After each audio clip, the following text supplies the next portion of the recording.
स्वागत है हमारे चैनल बीज अपडेट बडी। आज हम चर्चा करेंगे कि आज 3 दिनों से लगातार शेयर मार्केट में गिरावट क्यों है, क्या वजह है। सेंसेक्स में लगातार तीसरे दिन गिरावट, अब 1800 अंक टूटा। सेंसेक्स 1800 अंक टूट गया 3 दिनों में। भारतीय शेयर बाजार के बेंचमार्क इंडेक्स गुरुवार 20 जनवरी को एक बार फिर लाल निशान में बंद हुआ। पिछले 3 दिनों में बीएसई सेंसेक्स 1800 से अधिक अंक टूट चुका है। गुरुवार को सेंसेक्स 634 अंक यानी 1.1% की गिरावट के साथ 59,464 पर, जबकि निफ्टी 181 पॉइंट यानी 1% की गिरावट के साथ 17,757 पर बंद हुआ। भारतीय शेयर बाजारों में यह गिरावट ऐसे समय में आई है जब चीन की अगुवाई में दूसरे एशियाई शेयर बाजारों में तेजी देखी जा रही है।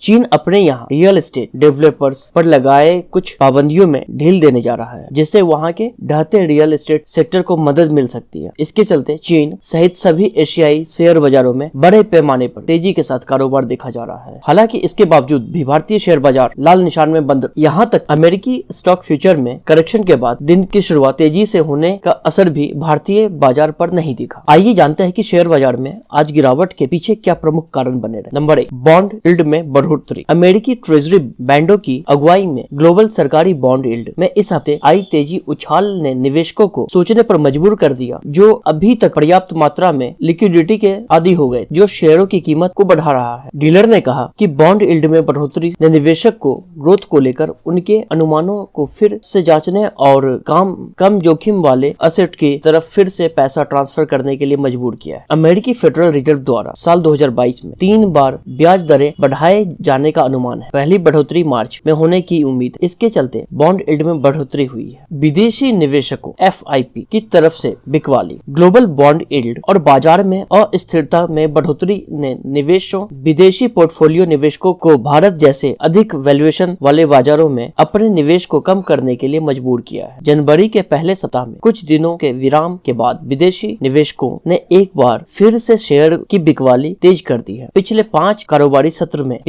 कारोबारी दिन में इस दौरान फॉरेन पोर्टफोलियो इन्वेस्टर्स शुद्ध विक्रेता रहे। डीलरों का कहना है कि 20 जनवरी को यह पहलू काम किया होगा। तीसरी वजह यह है ओमिक्रॉन को लेकर खतरा। मुंबई और दिल्ली जैसे शहरों में पिछले 1 दिनों से कोरोना वायरस के मामले में थोड़ी गिरावट आते हुए दिखी। हालांकि राष्ट्रीय स्तर पर कोरोना के आंकड़े अभी भी काफी ऊंचे बने हुए हैं। पिछले 24 घंटों में देश में 3 लाख से अधिक कोरोना के मामले आने की पुष्टि हुई है, जो मई 2021 के बाद से अब तक के सबसे अधिक बड़े आंकड़े हैं। चौथी और इम्पोर्टेंट पॉइंट है कमजोर अर्निंग। यह कंपनियों की तरफ से दिसंबर तिमाही के अपने वित्तीय नतीजों जो इन्होंने जारी किया है, 1-2 मामले छोड़ दे तो अभी तक के निवेशकों को कंपनियों के प्रदर्शन से खुश होने की कोई बड़ी वजह नहीं मिली। एनालिस्टों के मुताबिक जिन कंपनियों ने अभी तक अपने नतीजे जारी किए वे या तो उम्मीदों के मुताबिक रही हैं या कुछ बेहतर अनुमानों से चूक गई। यदि यह ट्रेंड जारी रहा तो ब्रोकर्स फर्मों को नए वित्तीय वर्ष के लिए अपनी कमाई की उम्मीदों को कम करने के लिए मजबूर होना पड़ेगा। इससे कंपनियों के शेयरों के प्रदर्शन पर असर पड़ सकता है। तो ये थे कुछ महत्वपूर्ण बातें। क्यों मार्केट गिरा, तो कुछ ऐसे वजह है। तो निवेश करने से पहले किसी कंसल्टेंट से जरूर सलाह लें और फिर निवेश करें। धन्यवाद। ऐसे ही कुछ महत्वपूर्ण जानकारियों को जानने के लिए हमारे साथ जुड़े रहें। हमारे इंस्टाग्राम को फॉलो कर सकते हैं, सेम आईडी है बीज अपडेट बडी। ट्विटर हैंडल भी सेम है और लिंक्डइन भी हमारा सेम आईडी से है बीज अपडेट बडी।